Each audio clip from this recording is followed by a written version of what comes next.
Now we go to game 3 as Nakai points out his enemy, which is more lizards. Yes, we're actually doing a mirror today as the conclusion of Loopy versus Archangel kicks off here. Archangel coming in with the Lizardmen, obviously, versus Loopy's more Lizardmen. But in particular, I found this replay to be quite interesting, this battle, for a couple of different reasons. Number one is Archangel took Nakai, which is just a win in my book.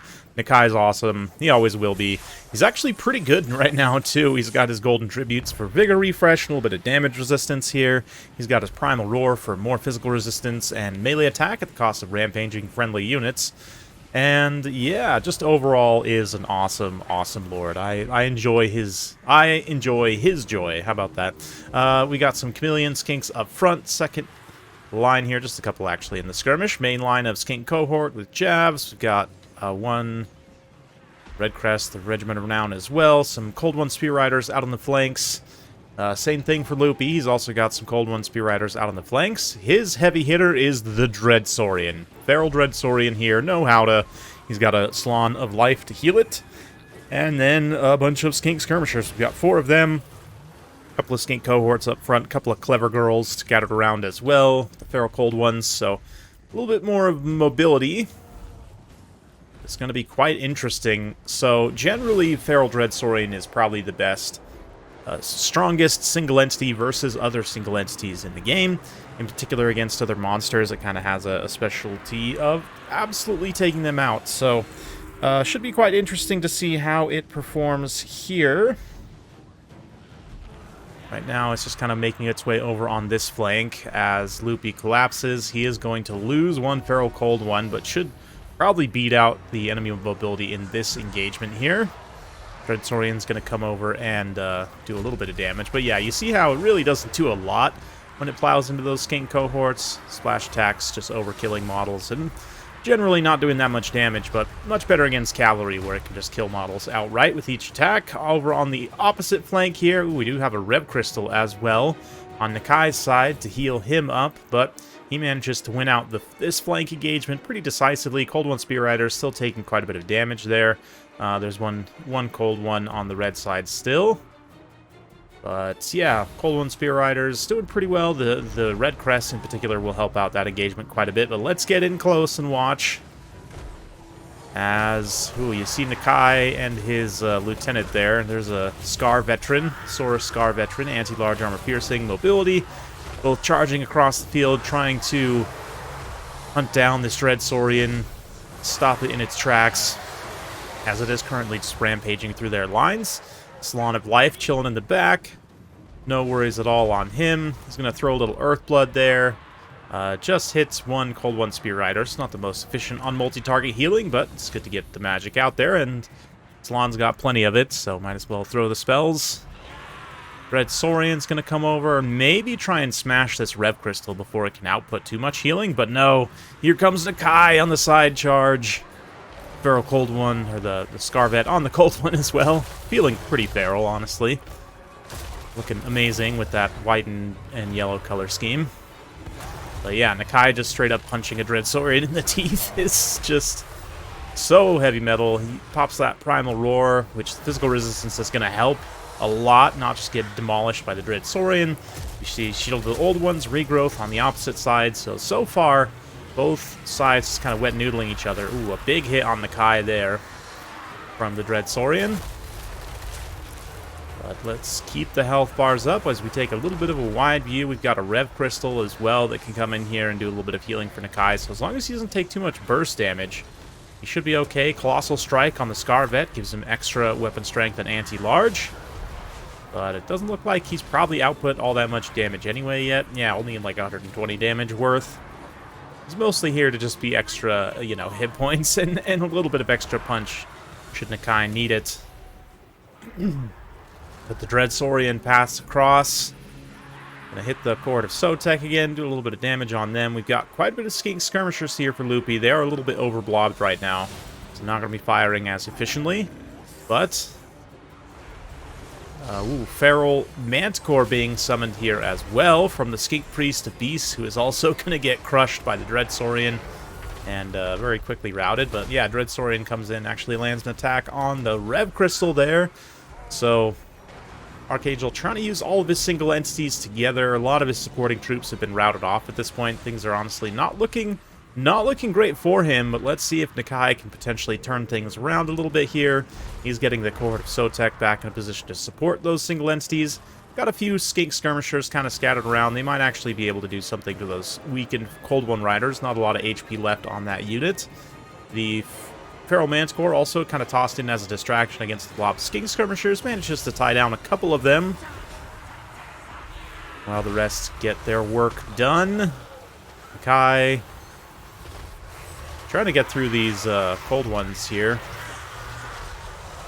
but right now not doing a lot. We've got more feral cold ones charging in to keep them all bogged down, but it looks like Archangel's really just trying to get his single entities onto the Dread Saurian here. But yeah, things are really stacked against him. I mean, the Slan of Life is still full health. All of his units are getting pretty weak in terms of the single entity. I mean, nasty miscast there on the Skink Priest to Beast, but he does catch a big upgraded Flock of Doom on all the Skink Skirmishers on the opposite side.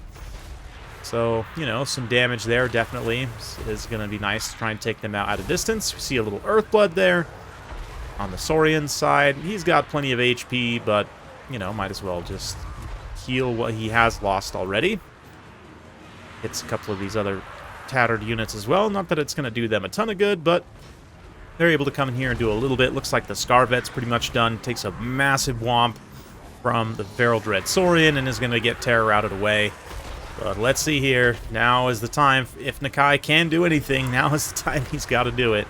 Things are looking pretty grim for his army overall. Focusing Stinks cold-blooded also, specifically on the Bastildon to keep its leadership up. And I probably... Let's see, I haven't been catching the Rev Crystal charges when he's been using it, but he has been using it. Maybe. Actually, maybe not. But regardless, yeah, Nakai's going to get in here one more time. This might be it. Oh, there's the Rev Crystal. Yeah, it goes on to Nakai himself, of course. Trying to get whatever HP he can there. Cohort of Sotek popping that Refuse to Die.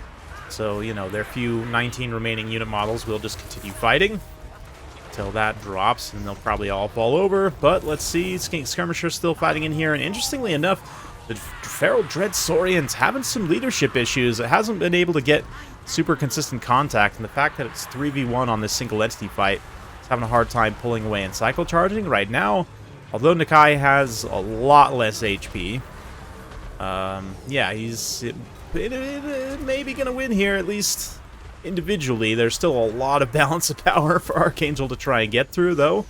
But let's cue up the Benny Hill music a little bit as Nakai wanders on over.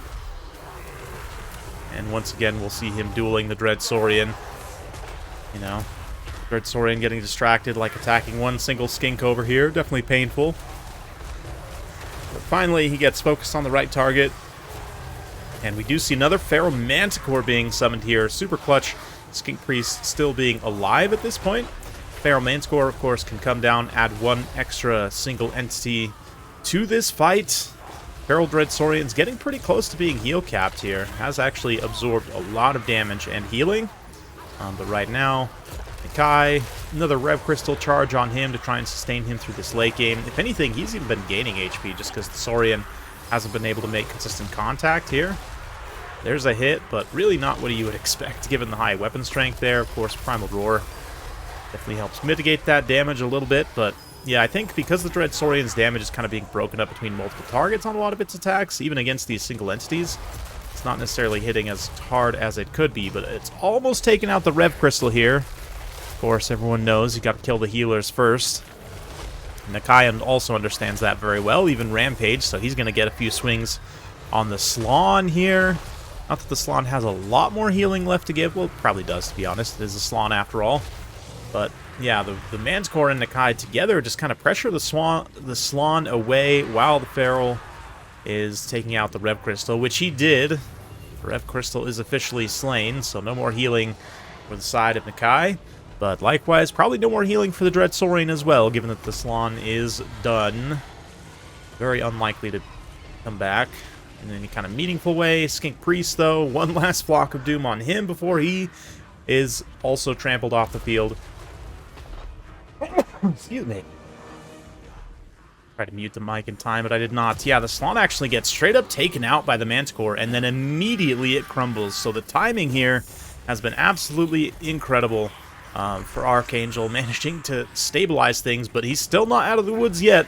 Nakai joyously romping his way through Skinks here. Saurian manages to bite his ankle and knock him over, but stands up, ready once more. And yeah, this is pretty much straight up RNG at this point. So if we take a look here, Nakai, due to his Vigor refresh, is actually in a very good shape in terms of his attack and defense stats. He's got 40 melee defense versus only 42 of the Feral Dread Saurian, so it really only has like a 37% chance to hit, but does get a nice hit there. Nakai definitely taking a few successive hits. Yeah, another big hit there. So favorable attack rolls for the Dread Saurian, but Nakai also getting some hits in. He gets staggered and knocked over once again. And right now he's got about 1,700 HP. Feral Dread Saurian's about 5,000 HP, so things are really still not necessarily in his favor. But, you know, he'll keep giving it a go. These Skink cohorts are here, just not really doing a lot. But, oh man, Nakai gets very, very low there, but he does have the Primal Rage active up to 105 melee attack.